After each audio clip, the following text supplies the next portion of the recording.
राष्ट्रीय परशुराम परिषद का स्थापना दिवस के अंतर्गत हम सब एकत्रित हुए हैं।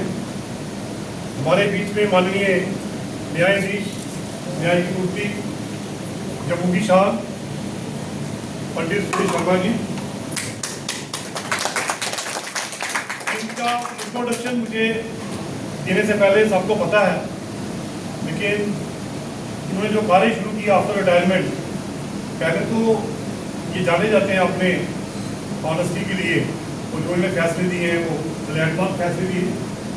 रिटायरमेंट के बाद उनको भगवान ने ऐसा उनके साथ किया कि कोई आदमी मिला ही नहीं पंचवक्तर मंदिर के बारे में कि उसकी देख रेख करे। बहुत लड़ाइयाँ झगड़े थी, बहुत लालची लोग वहाँ आगे थे, वहाँ लॉबीबाजी हो गई थी। तो हमारे बीच में ये जम्मू की शान बैठे हैं सुरेश शर्मा जी, मैं इनका अभिनंदन करता हूँ। इन्होंने संस्कृति दी इस प्रोग्राम में आने की।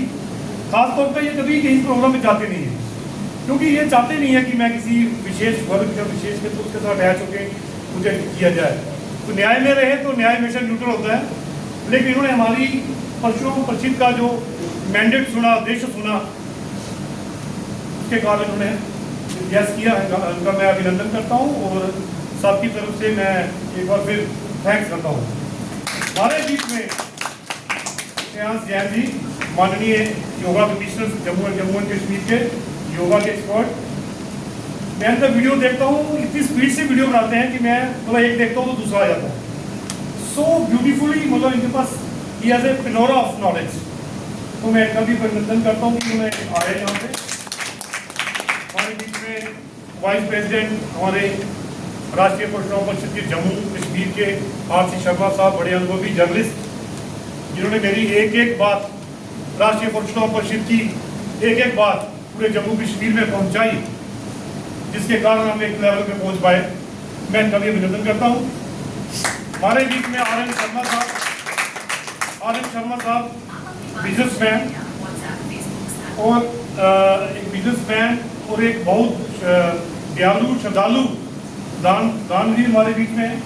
ऐसे लोगों की जरूरत है हर नेशन को। ये भी हमारे बीच में सुशील जी, ऋषि जी, ये तो लगे रहते हैं, साइलेंट वर्कर हैं। हमारे बीच में सुशील शर्मा जी, हमारे माननीय मेरे संबंधी भी, और आज इन्होंने भी संस्कृति थी, क्योंकि इनको लगा कि सारे लोग इकट्ठे मिलकर हम इस कार्य को कर सकते हैं। तो मैं इनका भी अभिनंदन करता हूँ। और सभा में बैठे हुए सुरेश कुजुरिया जी, सुरेंद्र कुजुरिया जी, जिनको मैं दिल से बहुत हृदय से बहुत प्यार करता हूँ, क्योंकि उन्होंने अपना बेटा भारत की माँ के लिए समर्पित कर दिया, भारत माता के लिए कर दिया। हम तो सिर्फ बातें कर रहे हैं, उन्होंने करके दिखाया। मैं इनका भी अभिनंदन करता हूँ। हमारे बीच में पवन जी और वीरू जी, नाम भूल जाते लंबा नाम राजा राम बोल रहे वो हैं, और शादीलाल भट्ट जी, जिन्होंने कश्मीर में एक बहुत बड़ा कार्यक्रम कराया। और हमारे माननीय पंडित सुशील बराला जी वहाँ गए, और वहाँ त्रिपुरी सुंदरी माता का मंदिर है कुलगाम में। कुलगाम डिस्ट्रिक्ट में एक मंदिर है, वहाँ पे माता त्रिपुरी सुंदरी का मंदिर है, देवसर। वहाँ पे एक बहुत बड़ा अधिवेशन हुआ, जिसमें कश्मीर की संस्कृति, कश्मीर की परंपरा, कश्मीर का शैविज्म के ऊपर चर्चा की। वहाँ पे पूरे भारत में विद्वान आए और माता के चरणों का आशीर्वाद लिया। मैं शादीलाल भट्ट जी का भी अभिनंदन करता हूँ, और इनकी पूरी टीम आज नहीं आ पाई, कुछ दिल्ली में है। तो ये अगले कार्यक्रम में और ज़्यादा लोग आएंगे इनके साथ। मेरे साथ आचार्य जी, विशाल जी, जिन्होंने सब ये बच्चे लाए। और जन्म जी कहाँ पे हो? हाँ, आ जाइए, अंदर आ जाइए ना, हॉल में आ जाओ, बाहर से जाओ, अंदर आ जाओ, हॉल में आ जाओ। तो ऐसा करते करते हमारे बीच में बड़ेरा साहब हैं, ये के शर्मा जी के फादर हैं। के शर्मा जी तो नहीं आ सके, वो उनको एक कार्य पड़ गया, वो भी हमारे मुख्य अतिथि के रूप में थे यहाँ पे। उनके पिताजी आए हैं, उनका भी सम्मान करेंगे, क्योंकि के शर्मा जी का भी अभिनंदन करते हैं।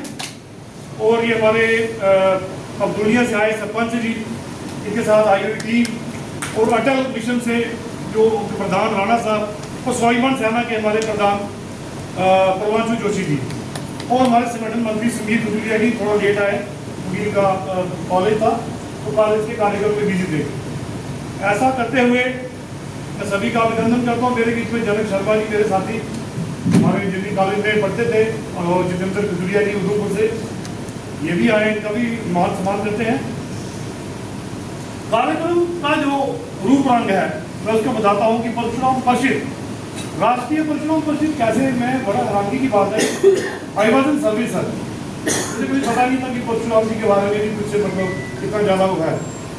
तो उसमें मेरा नाम किसने नॉमिनेट किया दिल्ली में, तो उनकी एक संस्था है राष्ट्रीय परशुराम परिषद, राष्ट्र स्तर पे, जिसके संस्थापक जो जिसको बोलते हैं पैटर्न चीफ, हमारे माननीय मंत्री रहे यूपी सरकार में, ये हमारे ब्राला साहब, ब्राला इनका गांव है, और मेरठ के बहुत एक मतलब भव्यशाली और बड़े पुराने आरएसएस से जुड़े हुए, इनके पिताजी मखान सिंह आरएसएस से जुड़े हुए और यूपी में बहुत काम कर रहे हैं। इन्होंने एक ऑर्गेनाइजेशन बनाई है राष्ट्रीय परशुराम परिषद, जिसका विस्तार इन्होंने 8-9 साल लगाते लगाते किया।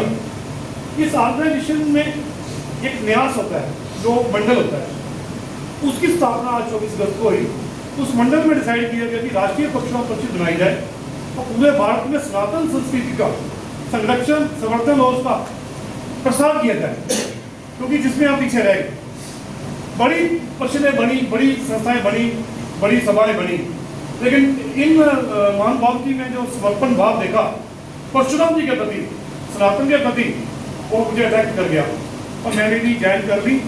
और ज्वाइन करने में इनका सबका हाथ है, क्योंकि उसके पीछे बहुत बैकग्राउंड है, टाइम समय नहीं ज़्यादा नहीं है, लेकिन ये कहूँगा कि परशुराम जी का आशीर्वाद था मेरे पे, मुझे इस रास्ते पे लगाया। नंबर 2, ये संस्था एक वहाँ पे कैलाशनाथ महाराज जिसके संस्थापक न्यास में गिरी कैलाशनाथ जी, वो भी इसके साथ हैं। और इन्होंने ऐसा किया है कि परशुराम के ऊपर शोध किया कि भगवान सभी को पता है कि राम जी का मंदिर कहाँ है, अयोध्या में, कृष्ण जी कहाँ है, द्वारकाधीश में, वृंदावन में, परशुराम जी कहाँ है, कितने ब्राह्मण बैठे हैं, मुझे लगता नहीं किसी को पता परशुराम जी कहाँ, धाम कहाँ है।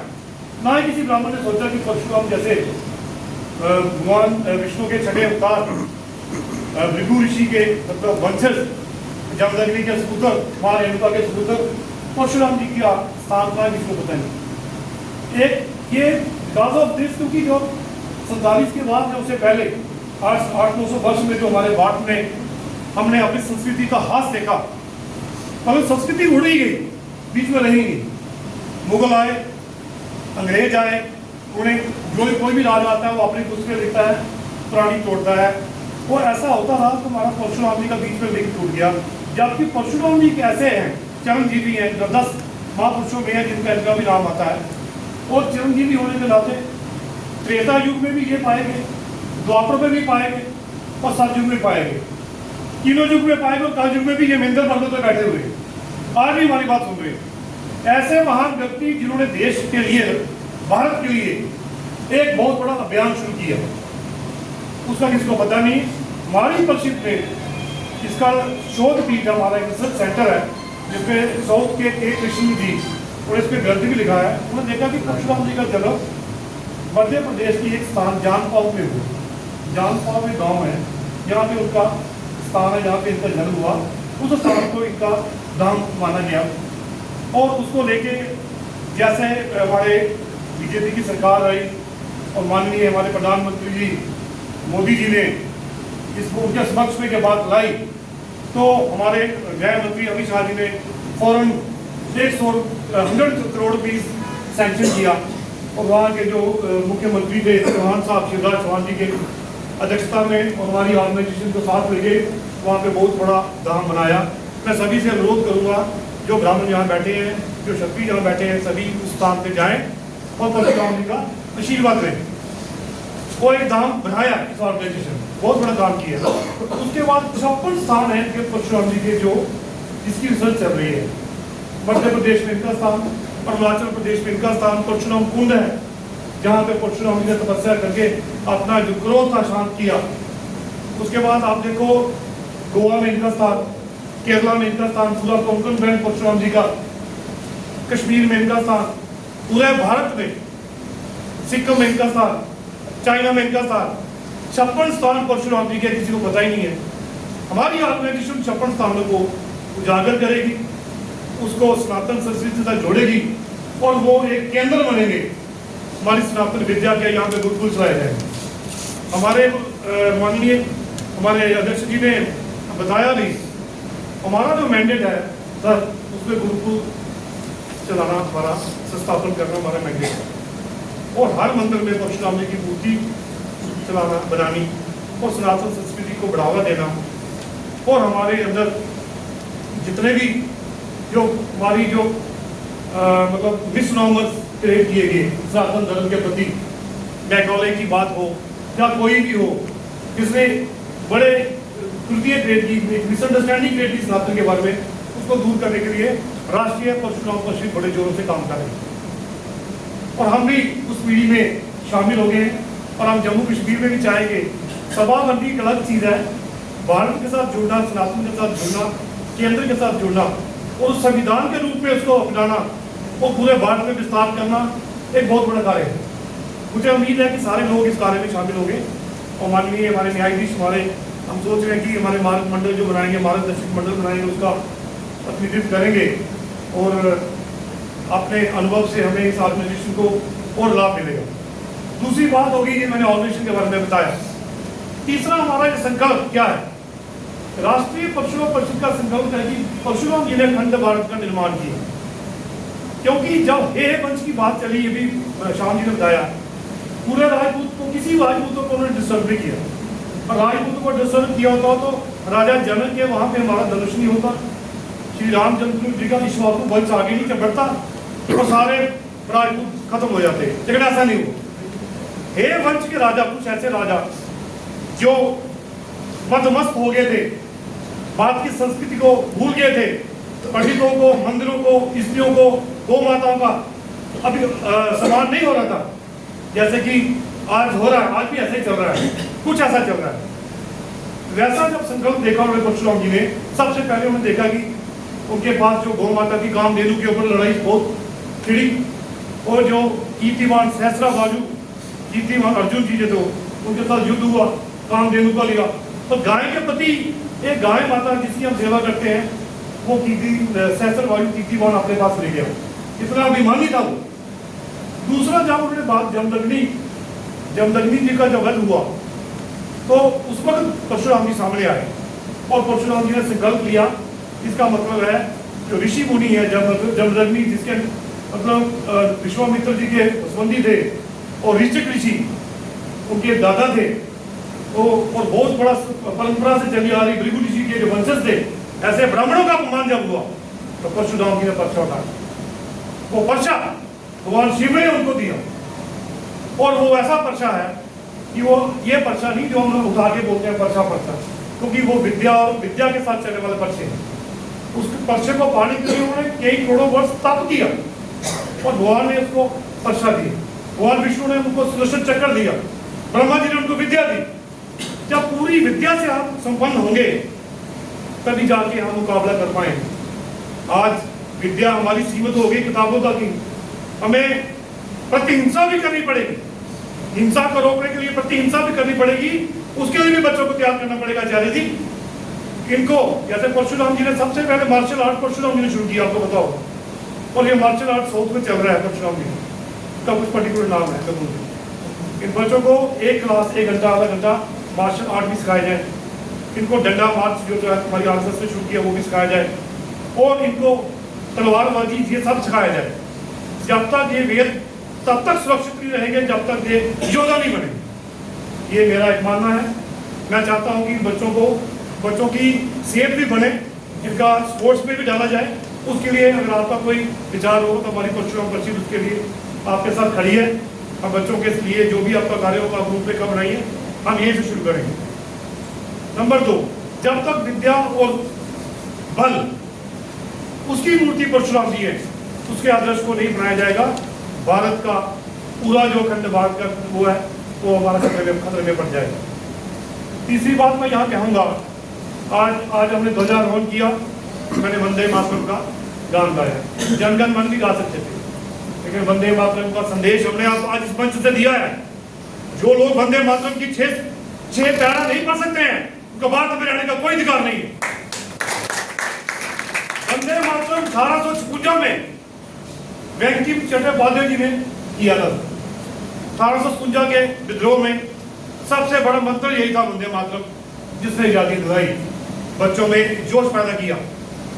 उस वंदे मातरम को अपनाया नहीं गया, क्योंकि 1937 में मुस्लिम लीग के कहने के ऊपर 2 पैराग्राफ उसके माने गए, बाकी पैराग्राफों को जवाहरलाल नेहरू, महात्मा गांधी और मुस्लिम लीग के कहने पे पूरे का पूरा वंदे मातरम डिलीट किया गया। आज भी उसी तर्ज पे चल रहे हैं कुछ लोग और भारत को कमजोर कर रहे हैं। मैं यहाँ मंच से कहना चाहता हूँ, राष्ट्रीय परशुराम परिषद ऐसे लोगों का पूरा मुकाबला करेगी, ये विद्या भी जानती है और बल भी जानती है। दूसरी बात, वंदे मातरम, मैं आपका अभिनंदन करता हूँ आचार्य जी, इन बच्चों का वंदे मातरम का गान कंठस्थ कराइए और हर सभा में जब इनको बुलाया जाए वंदे मातरम गाया जाए। बोलो परशुराम भगवान की जय। ऐसा मेरा विचार है। बच्चों को सिर्फ कन्फाइन कर्म कांड में मत रखो, कर्म कांड कलयुग में नहीं चलेगा। कर्म कांड उतना ही चाहिए जितना इनका घर चल चले। उसके बाद इनको बाकी शस्त्र विद्या, हमारा भारत में अनफॉर्चुनेट कि भारत में जैसे हमारे श्याम पंडित जी विद्वान हैं, यहाँ बैठे हैं, मैं उनके सामने ज़्यादा बोल नहीं सकता क्योंकि उनकी विद्वता का मुझे बहुत नाज है। ऐसे पंडित हमारे बीच में बैठे हैं। हमारा भूगोल पुराण होना चाहिए, हमारा इतिहास 18 पुराण होनी चाहिए। 18 पुराणों में हमारा इतिहास छुपा है, गोल्डन हिस्ट्री में छुपा है जो हमने पढ़ी है। 18 पुराण हमारे इतिहास होने चाहिए। ब्रह्मांड का जो ब्रह्मांड पुराण हमारा भूगोल होना चाहिए। जम्बू द्वीप है, भारतवर्ष है, भारत खंड का संकल्प लोगों को बताओ। बच्चों को सिर्फ सिखाओ नहीं, उसकी परिभाषा बताओ, ताकि हर बच्चे को पता लगे कि भारतवर्ष जम्बू द्वीप क्या है। और जम्बू द्वीप में जहां हम बैठे हैं ये कन्याकुमारी द्वीप है। और क्यों इतना प्रभावित है कि छोटी सी जगह ने पूरे विश्व में क्यों राज किया है? उसकी संस्कृति के कारण, उसकी सभ्यता के कारण, आचार विचार के कारण, उसके योग दर्शन के कारण, ऋषि मुनियों के कारण। अगर हम ऐसा करेंगे, ऐसा सोचेंगे, तभी भारत का कुछ कल्याण होगा। अदरवाइज सारी बातें यहीं पर आ जाएगी। आपको अपना सिलेबस रिवाइज करना पड़ेगा। हमें पुराण, हमारे इतिहास होने चाहिए। उपनिषद हमारी फिलॉसफी होनी चाहिए। गीता उपनिषद है, इससे बड़ी फिलॉसफी पूरे विश्व में नहीं है जो पूरे प्रकृति का संचालन कर सकती है, पूरे प्रकृति का संरक्षण कर सकती है। गीता वो किसी को पता ही नहीं है। गीता सिर्फ मरने के वक्त पढ़ाते हैं, भाई पढ़ो श्लोक आगे जाएगा। गीता वो नहीं है। गीता पूरा पर्यावरण है, पूरा आवरण है। आज इन्वायरमेंट की बात कर रहे हैं, इन्वायरमेंट की हम बात कर रहे हैं। मैं इन्वायरमेंट का अंग्रेजों के पास इन्वायरमेंट की डेफिनेशन ही नहीं। इन्वायरमेंट की डेफिनेशन नहीं है। वो लैंड, वाटर, एयर को इन्वायरमेंट बोलते हैं। जो उनको देखता है, जो पोल्यूशन हुई तो उनको तो पता चला कि ये इन्वायरमेंट है। यहाँ प्रकृति तो ऋग्वेद में वर्णन, एक पृथ्वी सूक्त है ऋग्वेद में, जहाँ पे माता को पृथ्वी और पृथ्वी और माता को भूमि और पृथ्वी को पिता श्लोक है। और पृथ्वी का मतलब भूलोक से लेकर अंत श्लोक तक पृथ्वी है। ये तो भूमि है। पूरा ज्ञान हमारे पंडित एक ही 2 मिनट में बता सकते हैं कि आज से 10 साल के बाद सूरज कौन सी दिशा में कितने एंगल पे होगा। इतना बड़ा विज्ञान इस भारत में छुपाया गया। आरएसएस को भी अपना चेंज करना पड़ेगा। सनातन ब्राह्मणों के हाथ में था, इसलिए था। ब्राह्मणों से व्यार करने वाले, मनुवाद करने वाले, मैं उनको बता देता हूँ, मनुस्मृति से जैसा बड़ा ग्रंथ कोई नहीं है, वो सबको समान देता है। और ये अपने इलेक्शन के वोटों के चक्कर में इन्होंने हमारे पूरे वन व्यवस्था को तहस नहस कर दिया है। हमें समझाने की जरूरत है। हमारे बच्चों, इनको समझाओ